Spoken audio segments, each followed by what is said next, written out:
Anak motor. Makan motor gop. Iwa ilu. Pakai anak saya kaya tu ke motor.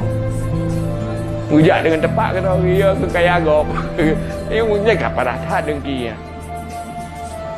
Udip dalam dunia nyo ke purno tanyo be ya kelaba gop. Bak laba gop ina laba tengok. Man la yarham la yurham. Siapa yang tidak menyayangi tidak akan disayangi. Kita fikir kita yang akan menumpuk kasih sayang Allah juga kasih sayang hamba apabila hati tidak menyayangi yang lain. Hati dengkinya hati tidak menyayangi, hati senang dengan kehancuran orang lain. Hinan sumber kejahatan. Pakar roh tak mupat karena dengki. Pakar roh tak pegah kekurangan gok karena dengki ingin tak jatuhkan orang lain.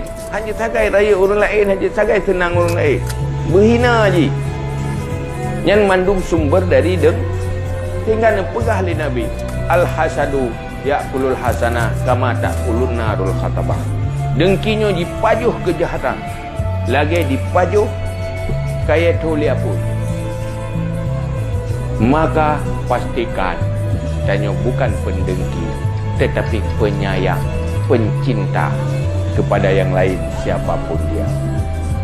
Mehan rela nyahinan ditimuh macam penyakit gara-gara dengki. Iban kira-kira nampak kat tabah kira dengkian. Tetoi begat. Urang je ka tena melupa rezeki.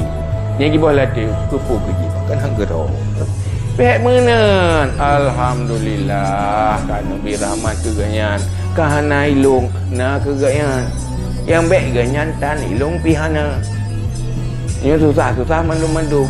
Nyo si gurung-gurung ketinggal susah lu menteng ka senang ganyan. Alhamdulillah namun nan pikiran. Nah. Hanjut hana. Menyepulai bergerak akhlak bah dia.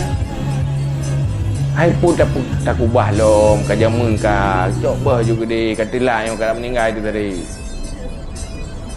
Pun tak betul-betul nak labah betul-betul tanya cik robah. Robah hati yang penuh kasih sayang ingin mengangkat orang lain. Tak lawan datanya.